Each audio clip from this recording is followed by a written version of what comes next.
All right, so today we're going to talk about functional groups. Okay, this is topic 2, lesson 4, and this topic should take us about 2 days to get through all the functional groups and make sure that everyone understands and can name all the functional groups that we are going to be discussing and using throughout the rest of this course. Okay, before we get into functional groups, we have to talk about why carbon is such a good backbone of all life and all organic compounds. Carbon-containing compounds are organic, except for compounds such as carbon monoxide or carbon dioxide, mainly because they lack the hydrogens. Okay, for compounds to be organic, they usually contain a hydrocarbon backbone. Okay, we can subdivide all biological chemicals into 4 classes, which are carbohydrates, lipids, proteins, and nucleic acids.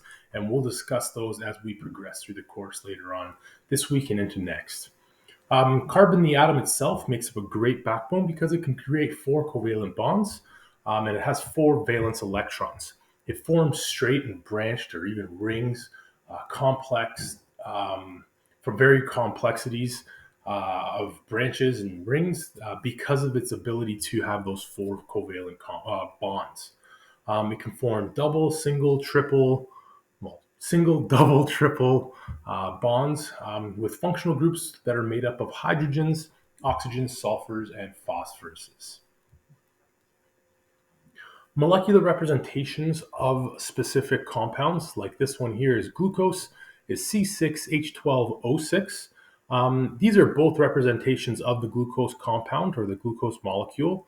The only difference between the two of these is that at each corner or at each vertice, there is a carbon atom or a C here. Same thing with this one here, okay? However, at each bend would be considered a carbon atom, okay? So that's the only difference, is that at each bend, you don't have to write the C. And here they do write the C. You can choose whichever way you want to write it, especially for tests and quizzes. I will accept both. You could put the C at the vertex or at the bend, or you don't have to, and you can simply just draw a corner just like that. So what is a functional group? Well, a functional group is a specific group of atoms that are responsible for chemical behaviors of macromolecules. Okay, this allows macromolecules to be, soluble, allow them to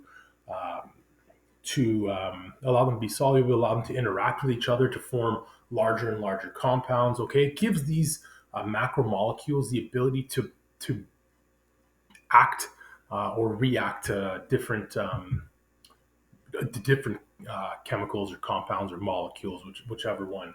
And that's basically what allows them. So it's called functional group because without them, there would be no function of these macromolecules. The first functional group we're going to discuss is carbonyl. Carbonyl is really just a carbon double bonded to an oxygen with a hydrocarbon chain on one side, and it could be another hydrocarbon chain on this side, or it could be simply a hydrogen atom. Okay, because of the polarity difference, the difference in electronegativity here, we have a partially negative oxygen and a partially positive carbon, making this a polar functional group. It's usually found in aromatics and lipids. We have 2 types of carbonyl functional groups. The first ones are aldehyde. So you remember how I said the R2 could potentially be a hydrogen or another carbon chain? Well, in this case, in aldehydes, the R2 group would be a hydrogen atom. So you still have your double bonded carbon to an oxygen, but now the carbon is also attached to a hydrogen, such as ethanol. Okay, we also have ketone. A ketone is really, instead of the hydrogen, you're going to have another carbon chain or something else other than hydrogen. Okay, it could be an amine group, whatever it might be. Okay, in this case, we have acetone, and acetone, you have another methyl group here. Okay, so it's really just another carbon chain on the opposite side. But again, you still have that double bonded oxygen to the central carbon here. The next one we're going to talk about is carboxyl. Carboxyl is a central carbon double bonded to an oxygen with a single bond to another oxygen and a hydrogen. Okay, so this would be your hydroxyl group. Okay, so it's like the carbonyl, but you're adding a hydroxyl instead of the carbon chain or the hydrogen atom. So you're adding this. It is polar. It can lose the hydrogen, so it acts as a proton donor, so it can be acidic. When it does donate, okay, it becomes ionized and has a charge, and it's usually found on proteins. The ionized formation would look like this: your central carbon chain, double bonded to an oxygen, and single bonded to a single oxygen with a negative charge, making this a polar compound. We also have acetic acid, which could potentially be which is a carboxyl group. Sorry, not potentially. It is a carboxyl group. It donates its hydrogen, so therefore it is an acid when in an aqueous solution. Our next functional group is hydroxide. Hydroxide is a carbon chain attached to an oxygen and a hydrogen, or an OH, an OH at the end. Okay, so it is polar. It's usually found in alcohols, and it usually found in carbohydrates as well. Okay, so right here we have ethanol. Ethanol, again, would be considered a polar compound or a polar molecule, mainly again because of the asymmetry due to the hydroxyl group at the end right here. Glucose. Glucose is also a very soluble substance. You ever try to stir sugar into water, and it dissolves quite easily because it has a number of hydroxyl groups: one, two, three, four, five hydroxyl groups on glucose molecules. So it does make it a very um, soluble molecule because of those hydroxyl groups. Then we have amino. Okay, an amino is a nitrogen attached to a carbon chain with two hydrogens attached to it. It is a polar compound, or it is a polar functional group. It gains a hydrogen, so therefore it gains a proton, making it a basic characteristics or basic properties. And also, the ionized form would be a charged formation because that hydrogen proton comes in. It has a positive charge. Okay, usually found on proteins. Okay, so this is the ionized form. Now, instead of the two hydrogens, I have the three hydrogens attached to the nitrogen, which is then attached um, to the hydrocarbon chain. Okay, right here, I have ethylamine. Ethylamine can accept that extra hydrogen, and you have your hydrocarbon chain right here.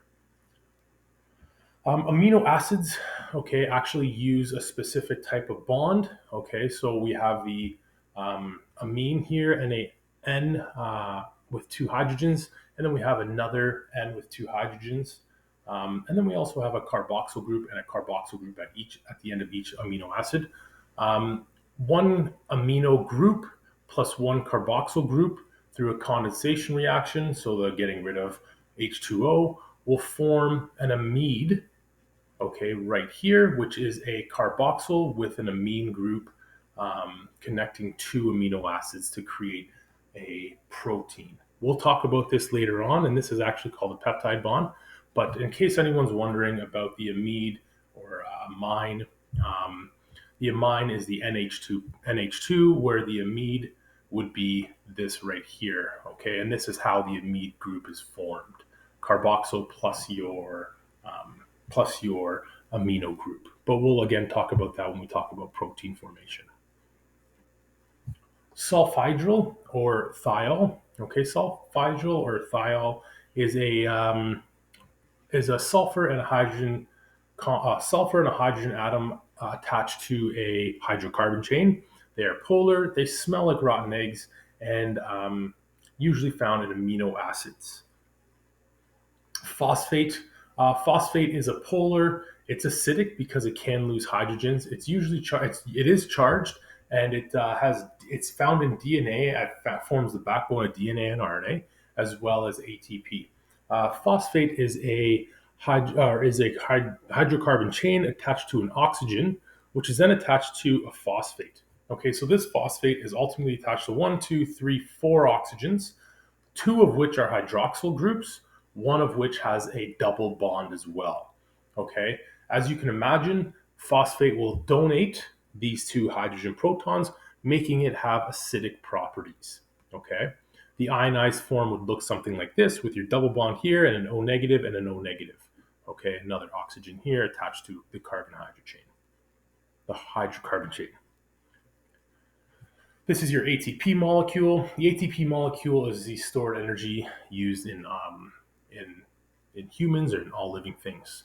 Okay, energy is stored in these bonds, and as they break apart, um, they release energy. These bonds here, these oxygen bonds that are connecting each phosphate group, is called a phosphodiester bond. And again, we'll talk about that when we move into nucleic acids. Then we also have a methyl group. A lot of people don't say methyl group is a functional group, mainly because it doesn't change the actual function of the molecule. It is nonpolar, okay, and it's usually found at the end of, say, hydrocarbon chains. Okay, it kind of caps them off. So you have your 3 hydrogens attached to your central carbon, which is then attached to more carbons this way. You can look at it this way or this way. And adding a methyl group to DNA is called methylation. And this methylation of DNA actually turns off genes. So if there's an enzyme that is attached to your genetic information, your cells will actually input a methyl group. Okay, stick a methyl group up, and it actually turns off the next gene. So it's kind of how we regulate our gene transcription, gene reading in our cells is through methylation, the adding of a methyl group, and that's kind of why we're talking about it here. We also have an acetyl group. An acetyl group is really just a methyl group attached to a carbonyl group. Okay. Adding an acetyl group to a molecule is called acetylation. Okay, and acetylation of DNA makes it harder for DNA to wrap around a histone protein. So it makes it more accessible for enzymes to read the DNA, okay, and go through transcription. So through the addition of acetyl group or acetylation, we're able to actually read our DNA a lot easier. And we'll talk about that again when we get into molecular genetics. This compound right here is acetaminophen or Tylenol. You have your acetyl group right here as well. Okay, so you got your methyl and your carbonyl group. So how do we identify functional groups? Step 1, you're going to look for an oxygen. Okay, if there is an oxygen, you're going to see if it's a single bond. If it is a single bond, the only single bonded oxygen that we're going to be talking about in this course is a hydroxyl. So single bond oxygen usually will have a hydrogen attached to it, and it will be a hydroxyl. Okay, so you got your central carbon, then you have your oxygen, single bond oxygen, which is also bound to a hydrogen. If it does have a double bond, then you got to make some decisions. You got to think about this one. Okay, if there are 2 oxygens, then you know it's a carboxyl. If it's a double bond to one oxygen and a single bond to another oxygen, it is a carboxyl group.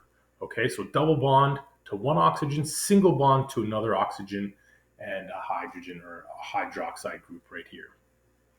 If one oxygen and one hydrogen are attached to the central carbon, it is an aldehyde.